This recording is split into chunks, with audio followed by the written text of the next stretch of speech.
Hello, and thanks so much for joining the Invisible Americans podcast with Jeff Madrick and Carol Jenkins. We address the travesty of child poverty here. There are nearly 13 million children living in serious material deprivation in America, and we don't see them.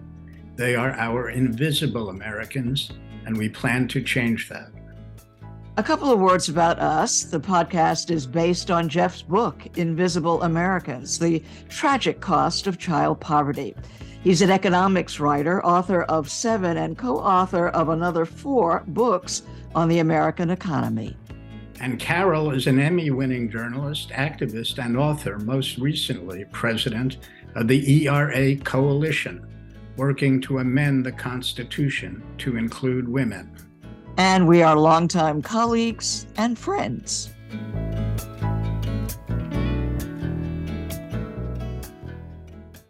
In this episode of the Invisible Americans podcast, we talk with 3 women who have dedicated their professional lives to eradicating child poverty and its residual effects.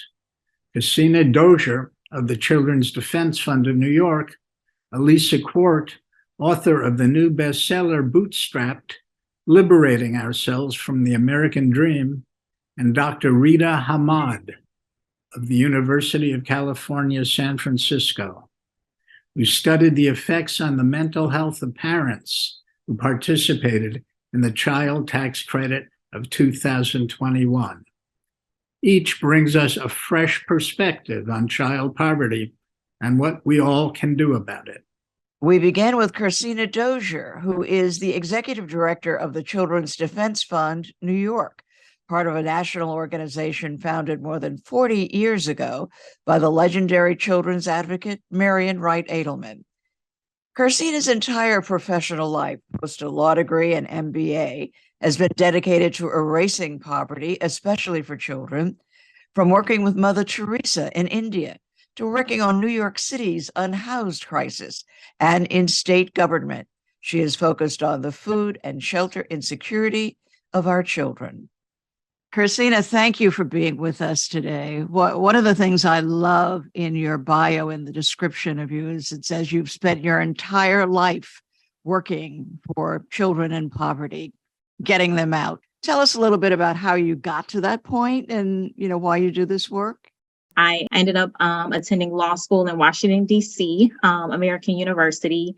And while I was there, I received my JD and BA. And so for undergrad, I spent time in New Orleans at Loyola University. And so after my second year of law school, I ended up going back to New Orleans and interning at the Housing Law Unit, which is a local governmental agency. And so, Kercena, now you're running the Children's Defense Fund New York division. As you know, Jeff has written the book Invisible Americans, which is what we base our podcast on, the exploration of children here in this country, the effect of the child tax credit being in use and then disappearing. So, Jeff? Congratulations for your devotion to so many facets of child poverty globally and domestically. You've done so much, so I wanted to ask you this question because we're focusing on domestic child poverty in America, which we know is tragic also.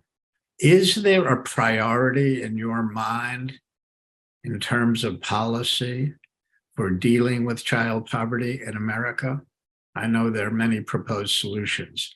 I actually spent 2.5 years working at the New York City's Department of Homeless Services. And for people who don't know, the largest population of those who are experiencing homelessness in New York City are children and families. People tend to think of people that you see on the street, but no, like the amount of children and families could feel like Yankee Stadium like 2 or 3 times. I remember like going out into communities and talking about the issue of homelessness, trying to get communities to open up their communities to, families and children who are experiencing homelessness and just experiencing just a high degree of NIMBYism and racism in the city. And so I got to the point where I stopped wanting to talk about homelessness and I wanted to talk about the issue of poverty, because I was like, homelessness, a symptom of the root issue, which is issues of poverty. I am honestly a fan of not just one or two policies, but having a holistic approach to tackling the issue of poverty. This year, CDF New York, when it came to advocating for the state budget, which we're continuing to do, we came out with our whole child's whole community holistic budget plan for the state, saying that in order for us to sufficiently address issues of poverty, we need to look at what needs to happen from an economic mobility standpoint. So that's dealing with, issues of like tax credits. We need to look at educational justice issues as well. We need to look at, universal child care. We need to look at making sure that schools and communities that are disproportionately impacted by poverty have what they need so that those children can actually succeed. We know that issues of gun violence, are prevalent disproportionately in communities of color. And when you look at it, it is a health issue. It is a poverty issue. So making sure that mental health care is available for people in the community. You're working now specifically in New York State, which many people don't realize how many poor children there are in New York State and how big this problem is. Can you put it in context for us? How many kids are we talking about? We're talking about 800,000 children in the state of New York. And then also when you look at cities of 100,000 people or more, we have 3 cities within New York State that rank in the top 10. Syracuse ranks number 1 for child poverty. Rochester ranks number 2, and I believe Buffalo ranks number 6. And then in the Bronx, which is in New York City, a borough in New York City, the 15th congressional district has the highest child poverty rate in the nation. I was a little bit surprised to learn about the Asian child poverty in New York. Tell us a little bit about that. The highest poverty rate in New York City is the Asian population. Many people don't know that or connect Asians with that particular issue in the city. But yes, absolutely. What do you think, to specify one policy, what do you think of the importance of the child tax credit, which the federal government passed and then ended last year? That was a tremendous broken promise to children and families who are suffering in our country. To be able to have a tax credit, which was supposed to lift up half or a little under half of, children and families out of poverty and to provide those children and families with that tax credit. And then for Congress to not be able to fulfill that promise by making it permanent has tremendously hurt families and children. And you're also working on a working families tax credit. Talk to us about that, looking at the holistic family in addition to the children. In New York, we are working with a senator and assembly member on something titled the Working Families Tax Credit. And it is a tax credit that would help, the poorest of families. It would help immigrant families. It would help families who, have the youngest of children. Be able to have funding or to have money in their hands, in their pockets, in order to take care of basic necessities. And then it would also be provided to families more regularly as well. And so we know that when, the federal government, is not able to step up for various reasons, we know that we depend on our states to fulfill the needs of children and families. And so we are looking for passage of the Working Families Tax Credit to do what the child tax credit used to do for families in the state. Do you get much pushback? Do people say you're just giving money away and families will waste it or spend it on the parents? New York is an interesting place in the sense of it's one of the most expensive places that you can live in the country. And so I honestly don't know what middle class looks like in New York or even in the country, actually. And then also like the wages are not keeping up with like the cost of like housing and like rents are going up. And so people understand that there is a need for families and children to have this particular tax credit. But it comes down to, will people have the political will as it relates to the price tag that comes along with it? And so that's where we have particular issues in New York. And so people tend, like, we have a Democratic governor, we have a Democratic assembly, we have a Democratic Senate, but that does not equate to our tax credit, being passed and put into our budget and signed into law. That is something that the coalition that we work with are fighting for. What kinds of people are against this tax credit? Are they just right-wing people? Are they Republicans? Are they all sorts of Americans? I think it is more so right-wing Republicans who are against it. And so it's typical thing that you hear all the time of like, oh, you're just, people aren't gonna like utilize the money in like responsible ways. And so like people should just get jobs and different things like that, when the issue is actually much bigger than that. Like people are living within a system that is keeping them in poverty. And so it's not as easy as someone would think, in terms of being able to get a job. If you look at the minimum wage, right, in New York, where we have a minimum wage that is $15 an hour, but we're also part of a coalition that's trying to increase it to $21 an hour. Because if you look at inflation, you look at the cost of eggs and different things like that, that's just what people need.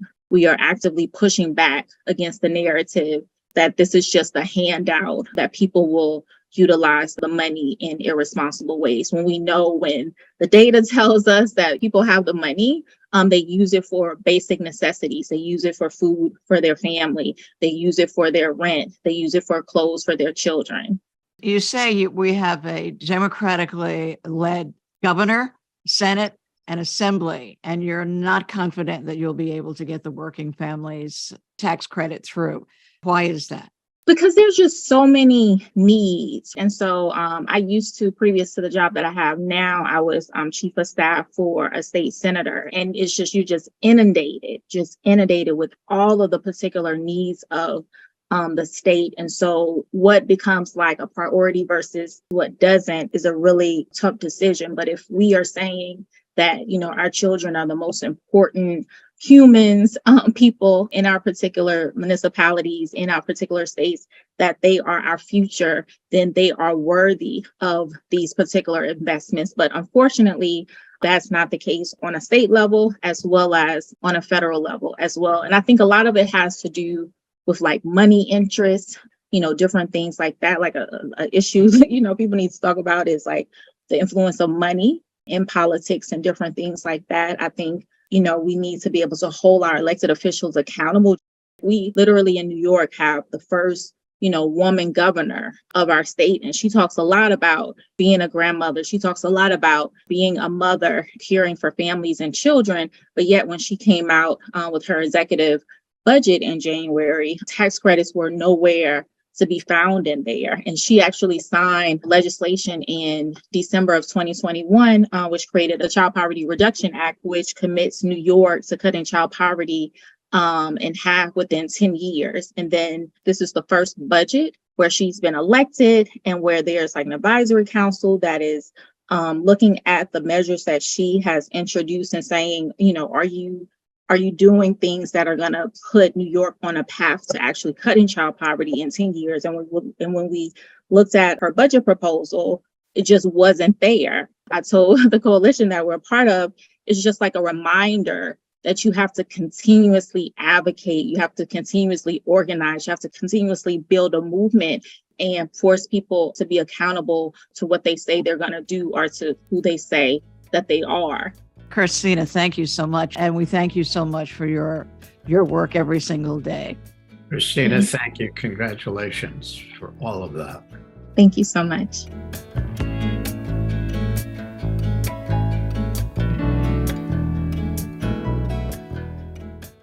Alissa Quart, in a series of groundbreaking books, wrote about America, its economy, and families who continue to struggle.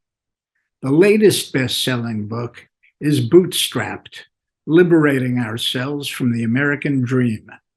In it, Alissa asks us to abandon our false notions of what success is and enhance our dependence on each other. Alissa is co-founder with the late iconic journalist Barbara Ehrenreich of the Economic Hardship Reporting Project, which tackles the way poverty and the need for assistance is presented in mainstream media, reinforcing the sense of shame and failure about those who haven't, quote, made it in America. Alissa, talk to us about the Economic Hardship Reporting Project that you and Ehrenreich began I mean, this is a truly important piece of it because so much of what we understand about poverty comes through the media. And I love your writing in the Columbia Journalism Review about that word unskilled, how we, diminish people who don't have college degrees and whose work is thought to be irrelevant as opposed to essential. So talk to us a little bit about the work that you're doing there. Yeah, so it was Barbara's idea. She came up with it in 2012. I was producing a film called The Last Clinic, and I went to her for funding. And it was very, very small at that point, the organization. And basically, she and I had this incredible conversation about Jane and about abortion, the early days of the abortion rights movement. And I just felt, it was weird. I felt like I'd met my person. And it's like, it was sort of like the way people feel when they fall in love. But I was but it was like literally, I met Barbara Ehrenreich and I was meant to meet Barbara Ehrenreich. I don't know. And then I joined her and started running it with her. And she insisted on calling us co-editors, which confused people because she wanted flat hierarchies.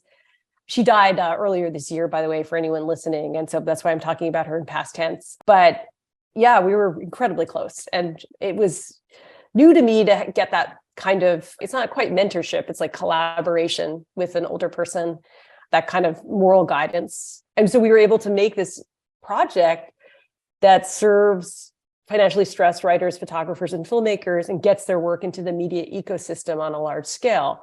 Last year, we had 500 separate placements of articles, films, et cetera.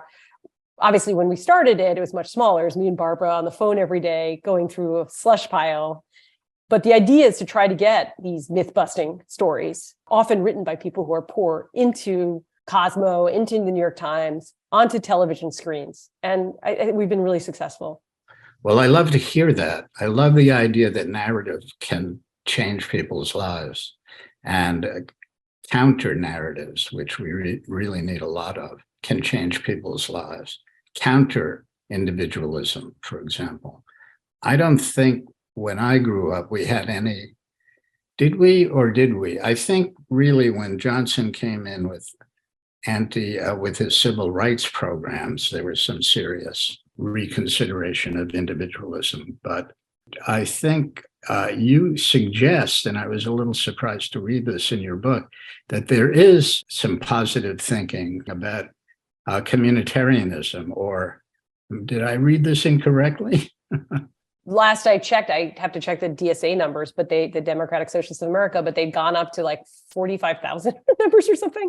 And there's like mutual aid. I'm editing this stuff. I'm looking at a film that we're working with people on that's about a mutual aid car repair shop in Alabama.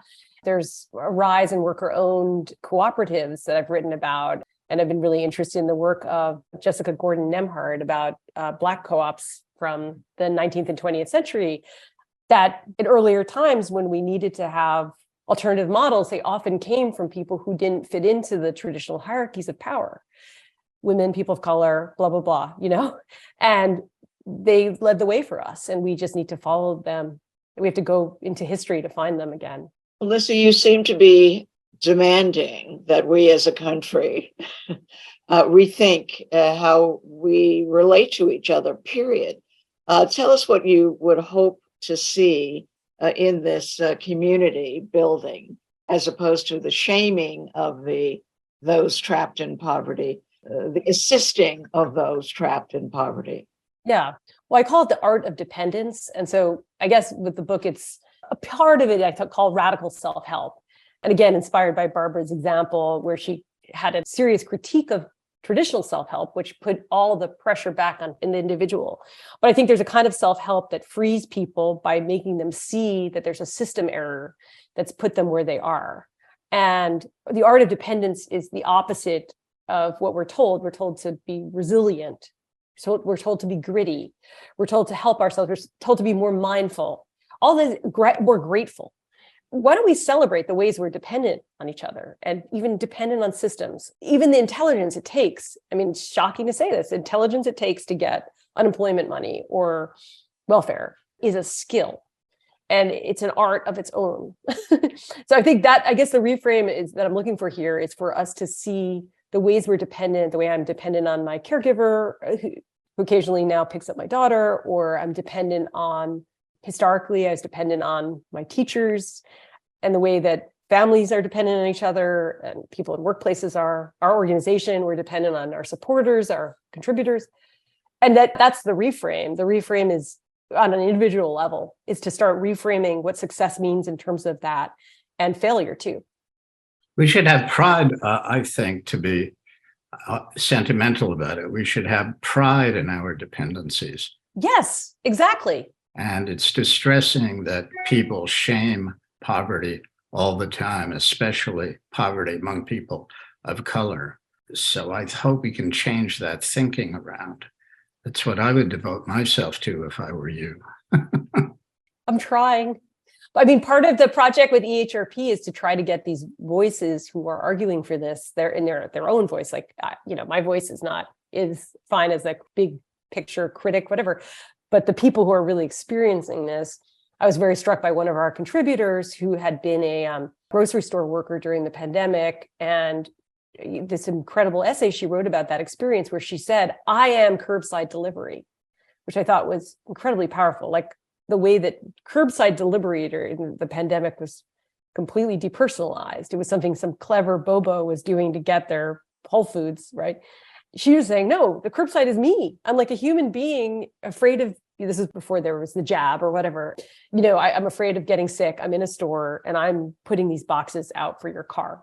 That's one way, I guess, to show. And even when people think that they're independent, they're dependent. All those shoppers were dependent on her. And I got that in the New Republic. I mean, part of our model at EHRP is to co-publish. And I did that by design because I felt like, a lot of these nonprofits, and, Barbara and I interacted a lot with a lot of other nonprofits. I know Carol has, some are destination sites and some are collaboration sites, I guess, feeder sites, and making it more of a feeder site. I felt like I could have a bigger multiplier effect and affect others in the media, right? Not just, so getting that piece into New Republic, and then getting that into Nonprofit Quarterly, so it affect thinking in the philanthropy world. And then further to get her on radio, which I did on our Nation podcast. To me, that was it. And then we made her a fellow, and she had not published before. And so it was really remarkable. Maybe we can even have that piece along with this show because people could see her work. I feel like when you see this person and you see what it took to be a grocery store worker, you'll never think about curbside delivery the same way again. Alissa, thank you so much for your work, for your books, all of them. Thank you for being with us on the podcast. Thank you for your great effort. Oh, thank you. Thank you so much, you guys.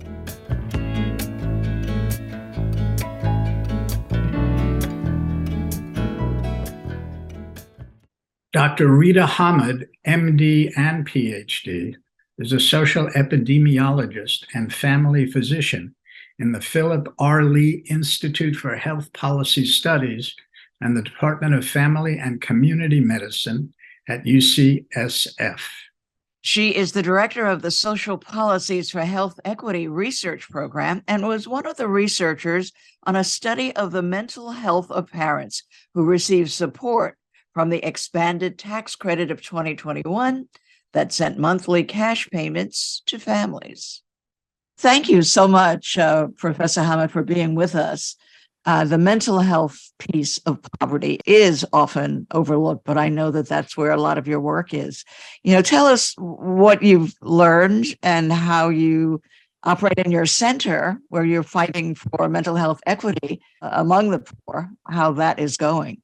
In my field, which is social epidemiology, we look at how social factors like income, poverty, education affect people's health. And looking at mental health is a key aspect of health that we focus on because mental health just affects your ability to live in the world, to function, to raise your children. There have also been plenty of studies that show that people who have higher levels of stress, their bodies have higher levels of inflammation. It puts them at higher risk of other chronic diseases like diabetes or heart disease, just that constant mental health problems. So definitely mental health, I think, is one of the key ways we say that social factors get under your skin or get into the body to cause even other kinds of diseases. My research team, we do a lot of studies like this where we look at the effects of other safety net policies on health problems. Again, mental health is one of the outcomes that we often look at. So, for example, we have a lot of research before this CTC paper looking at the effects of the Earned Income Tax Credit. So the Earned Income Tax Credit is the largest poverty alleviation program in the US. For people who aren't familiar with it, it operates also through the tax system. It's a tax refund that low-income working families get when they file their taxes every year. And several of my own studies have found that it does improve mental health. Maybe not in the short term, right, when people get the benefit, but sort of that repeated exposure over time to having enough money for your family improves mental health. And then studies by other colleagues of mine at UC Berkeley and elsewhere have also found that it reduces suicide levels, really getting to those deaths of despair that we hear about. So I think we have a lot of consistent evidence that income is beneficial for your mental health. Some people often ask me, why do you do this research? That seems like a no-duh kind of question. It's not consistent that we find those types of findings, and it is important to know which policies are working and for whom.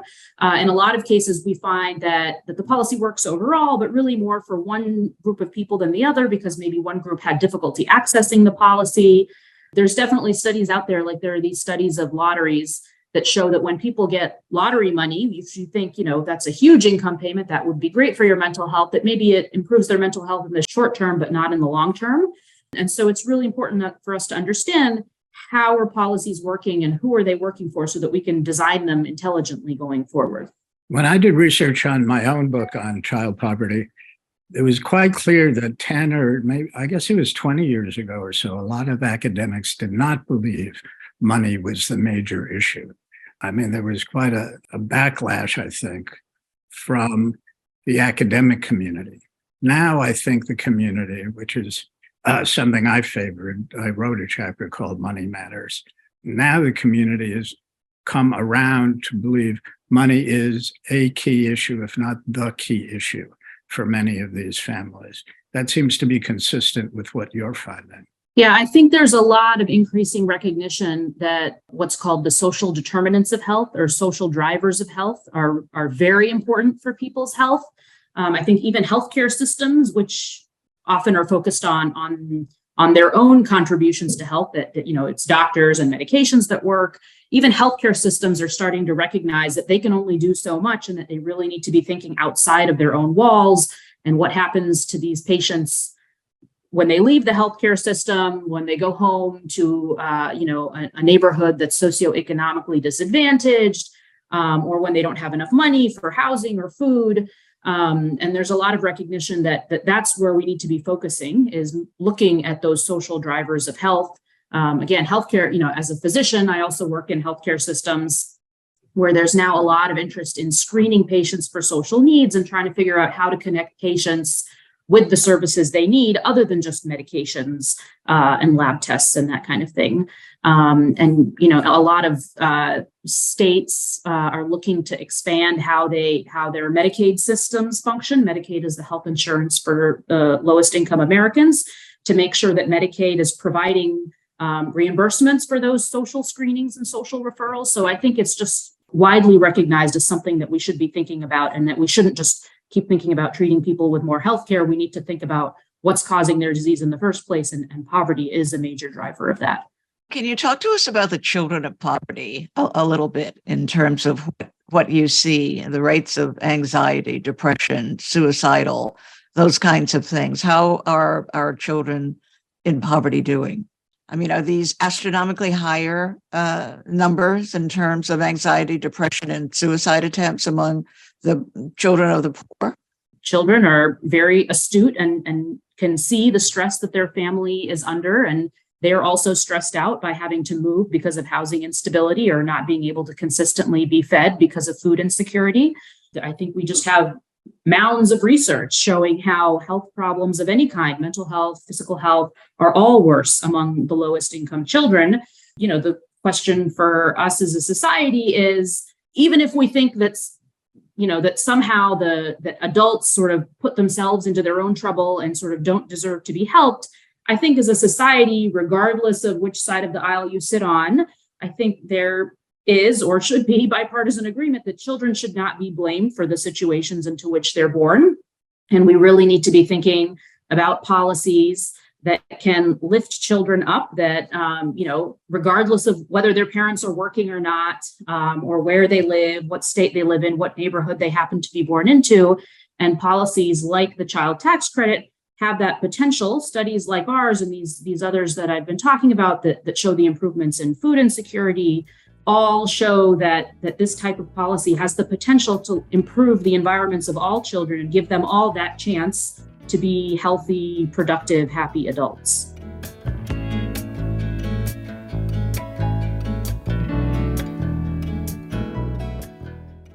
History will judge a nation's decency in various ways.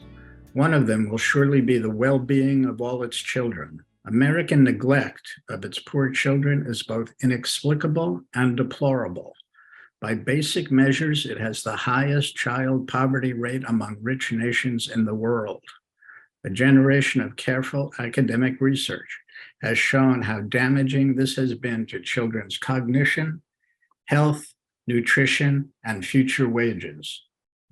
In 2021, Congress and the President adopted an enlightened program that expanded the child tax credit and made it available to almost all children, no matter their race, ethnicity, or how little their parents earned. The results were stunning, cutting the poverty rate by half. But Congress refused to renew the program. In coming months, this podcast will examine the future of the child tax credit and other key policies to protect children from the destructiveness of poverty. We are dedicated to restoring a bright and optimistic future for all children in this land long celebrated for equal opportunity. Our thanks to Kercena Dozier, Alissa Quart, and Dr. Rita Hamad for being with us today and for their dedication. You will find additional information about our guests and their work on our website at theinvisibleamericans.com. We hope you'll follow us on our social media to keep up with breaking stories about child poverty. We're on Instagram and Facebook. In addition to listening on our website, theinvisibleamericans.com, you will find us on Spotify, Apple, and most podcast platforms. Thanks so much for listening. We'll see you the next time.